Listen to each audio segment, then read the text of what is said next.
عرب کے ماحول میں بیوی سے اظہار عشق عیب، معشوق سے اظہار عشق فخر۔ میری بات سمجھ میں آ رہی؟ بیوی سے محبت کا اظہار عیب تھا، رن مرید زن مرید، تو ہمارے ہاں بھی ہے، اور معشوق سے عشق یہ ایک فخر کی بات تھی۔ یہ چند شعر سناتا ہوں۔ هل تبکین لیلا اذا مت قبلها وقام على قبر النساء النوائح۔ لیلا کے لیے اس کا مجنو، ہم تو مجنو کہتے ہیں، اس کا نام تھا توبہ، توبہ ابن السم الخفاجی، عراق کا قبیلہ تھا۔ خفاج مکے میں آباد ہے اب بھی، نام آیا نا لیلا کا۔ کما لو اصاب الموت لیلا بکیتها وجاد لها دمع من العین صافح، لیلا کا نام آیا۔ واغبط من لیلا بما لا اناله بلا كل ما قرت به العین طائح، پھر بھی لیلا کا نام آیا۔ ولو ان لیلا الاخیلیۃ سلمت علی ودونی جندل وصفائح، لیلا کا نام آیا۔ 4 اشعار ہر بیت میں لیلا لیلا لیلا لیلا، اس کی بیوی نہیں ہے، عشق ہے، اور وہ کھلم کھلا شعر کہہ رہا ہے۔ ترکت ہوا لیلا وسعدا بمعزل وعدت الى مسحوب اول منزلی، سعدا لیلا بثینا، یہ سب سچے کردار ہیں۔ اے ساڑھے ہیر رانجے دا وارث شاہ دا دماغ الٹا ہویا ہے تو اس لکھ چھڑی، یہ کوئی کردار نہیں ہے، سسی پنو لیلا ہیر رانجا یہ سب، لیکن یہ سچے نام لیلا، سعدا، بثینا، سعاد، یہ سب صحیح کہانیاں ہیں۔ تو میں لیلا کی سنا رہا ہوں، اور اس کا عاشق کھلم کھلا کہہ رہا ہے مجھے لیلا سے عشق ہے۔ اس کے باپ نے کہا تو نے مجھے رسوا کر دیا۔ حرم میں تھے، کہیں توبہ کر تو آج کے بعد لیلا کا نام نہیں لے گا۔ تو وہ شاعر بلیغ تھا، کہنے گا الہی تبت من کل المعاصی ولکن حب لیلا لا اتوب۔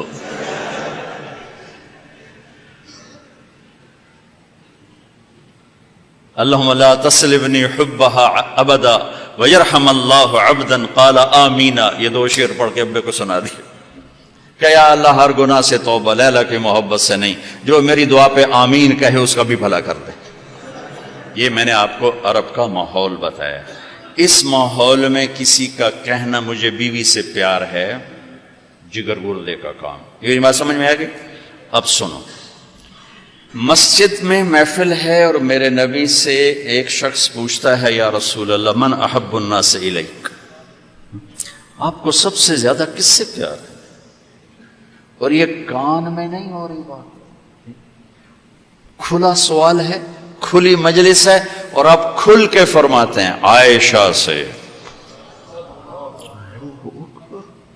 عائشہ سے۔ وہ سائل بھی ہل گیا، سننے والے بھی ہل گئے، بھئی ایک ہی بڑی۔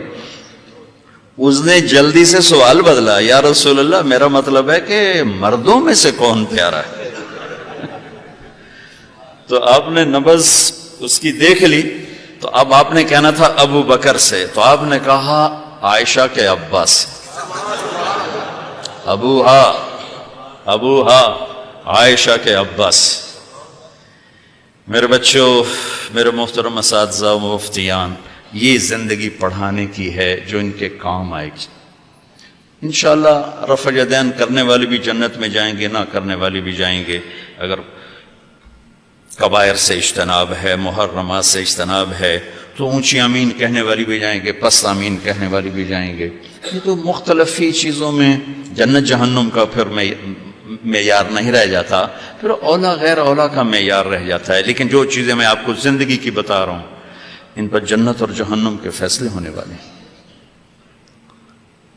تو اپنے گھروں کو اگر آباد کرنا ہے تو اپنے نبی والے خوبصورت اخلاق اپناؤ، جس سے میرا گھر آباد ہوگا، آپ کے گھر آباد ہوں گے۔ ایک آیت سنا دیتا ہوں جس میں پوری زندگی موجود ہے۔ ہن لباس لکم وانتم لباس لہن، تمہاری بیوی تیرا لباس ہے۔ یہ اس سے تشبیہ ہے. آپ کا کیا خیال ہے؟ میں ابھی کپڑے بدل کر آیا ہوں، اس پر میں چائے گراؤں گا، خود سالن گراؤں گا؟ بلکہ وہ ضیافت میں جب کپڑے پہنے ہو نا دھلے ہوئے، تو ہم آستینیں چڑھا کے کھانا کھاتے ہیں کہ کہیں آستین سالن میں نہ ڈوب جائے.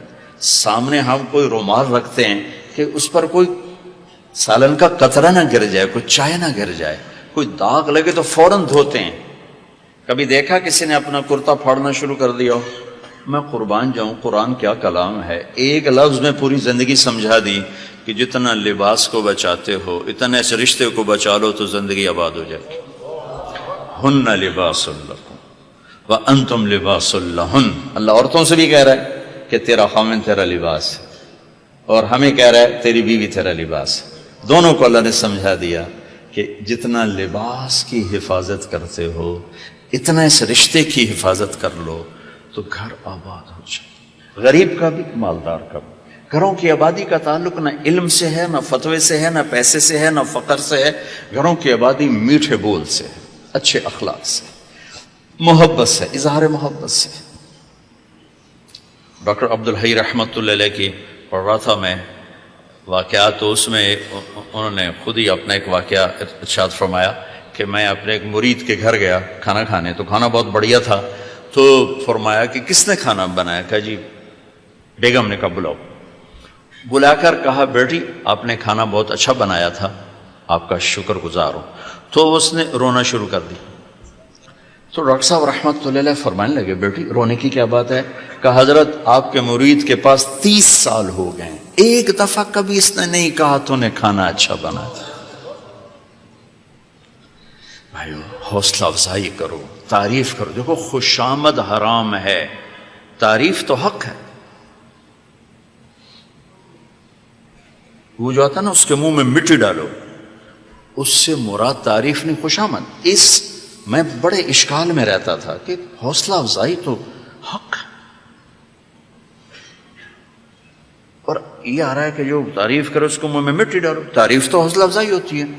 پھر ابن ماجہ پڑھاتے ہوئے میرے سارے سوال حل ہو گئے. یا معاذ ایاک والتمادع فإنہ الذبح. معاذ خوشامد سے بچنا، یہ ذبح کر دینا ہے. یہ جہاں جہاں یہ لفظ آتا ہے تعریف کرے منہ میں مٹی ڈالو، خوشامد خوشامد خوشامد. تعریف تو میرے نبی تعریف کر رہے، اپنے صحابہ کی کتنی تعریف فرما رہے، موقع موقع پر ان کی تعریف فرما رہے ہیں. تو اپنے رشتوں میں اپنے رشتوں کو پانی لگاؤ میٹھے بول کے ساتھ، تعریف کرو. کھانا بنا دو کیا اچھا بنا ہے، لباس پہنا کیا خوبصورت لگ رہا ہے. ماں کی تعریف کرو، باپ کی تعریف کرو، استاد کی کرو، استاد شاگردگی کرے. اس سے حوصلہ بڑھتا ہے. خوشامد حرام ہے، تعریف میرا حق ہے، آپ کا حق ہے. میں آپ کی کوئی تحریر دیکھوں، آپ کا کوئی تقریر دیکھوں، آپ کی کوئی چیز دیکھوں تو میرے ذمہ ہے کہ میں آپ کی حوصلہ افزائی کروں. تو رشتوں کو پانی پلانے کے لیے حوصلہ افزائی، تعریف، کمیوں سے درگزر، اس سے میرے عزیزوں گھر آباد ہوتے ہیں. وہ عالم کا گھر ہو، مفتی کا گھر ہو، یا کسی ان پڑھ کا گھر ہو. گھروں کی یہ شکل و صورت 4 دن کا کھیل ہوتا ہے، پھر کشش ختم ہو جاتی ہے. لیکن حسن سلوک، حسن اخلاق ایسا حسن ہے جو ہمیشہ چڑھتے سورج کی طرح چڑھتا ہے، کبھی ڈھلتا نہیں. سورج تو نصف النہار پہ آ کے ڈھل جاتا ہے، اخلاق کا سورج موسم نہیں ڈھلتا ہے، یہ چڑھتا جاتا ہے چڑھتا جاتا ہے. تو اپنے گھروں کو آباد کریں حسن سلوک کے ساتھ، حسن اخلاق کے ساتھ. میرے نبی حضرت میمونہ کے گھر میں تھے. آپ رات کو پیشاب آیا، باہر نکلے، پیچھے آنکھ کھل گئی اماں جان کی، دیکھا بستر خالی، چکر دے دیا ان کو. سوکن پنے نے کہنے لگی اچھا میری باری میں مجھے چھوڑ کر دوسری بیوی کے پاس چلے گئے. وہ سوکن پن کنڈی لگا دی. اللہ کے نبی آئے، دروازہ بند. آپ نے دستک دی، میمونہ دروازہ کھولو. کہا میں تو نہیں کھولتی. آپ نے کہا کیوں؟ کہا مجھے چھوڑ کے دوسری بیوی کے پاس چلے گئے. کہا اللہ کی بندی انی حاقن، حاقن کہتے ہیں زور سے پیشاب آیا. کہا مجھے پیشاب آیا تھا بڑے زور کا. کہا کوئی پیشاب نہیں، مجھے پتا ہے آپ کہاں گئے ہیں. وہ حضرت عائشہ پیشاب ہو رہا تھا. تو آپ نے کہا اب میمونہ انا رسول اللہ، میں اللہ کا رسول ہوں، صرف تیرا خاوند نہیں ہوں، میں کیسے خیانت کر سکتا ہوں؟ پھر ان کو کرنٹ لگا، ہوئی پہلے وہ سوکن پن آئے گا تھا، سوکن، کن کیسے کہتے ہیں؟ لوہے کو تیز کرتے ہوئے، دھار بناتے ہوئے جو چھوٹے چھوٹے ذرات اڑتے ہیں، ذرات، اس کو کن کہتے ہیں۔ آنکھ میں پڑ جائے نا تو آنکھ آدمی تڑپ جاتا ہے، تو جس کی آنکھ میں 100 ذرے پڑ جائیں اس کا کیا حال ہوگا؟ یہ ہے 100 کن، 100 کن، اس سے ہے کہ آنکھوں میں 100 ذرے پڑ گئے، بشر ہے۔ تو انہوں نے کہا، آپ نے کہا میں اللہ کا رسول ہوں، میں خیانت کر سکتا ہوں؟ پھر تو جا کے نا دروازہ کھولا ڈرتے ڈرتے، تو اللہ کے نبی مسکراتے ہوئے آئے اور آ کر اپنے چارپائی پہ بیٹھے، ایک لفظ نہیں، ایک لفظ۔ میرا عزیزو، یہ میرے نبی کی خوبصورت زندگی ہے جس میں یہ سارے دروس موجود ہیں۔ زندگی کو حسین بنانے کے لیے پیسہ نہیں چاہیے، اخلاق چاہیے، شکل صورت بھی نہیں چاہیے، اخلاق چاہیے، اچھے اخلاق، میٹھا بول۔ بے شک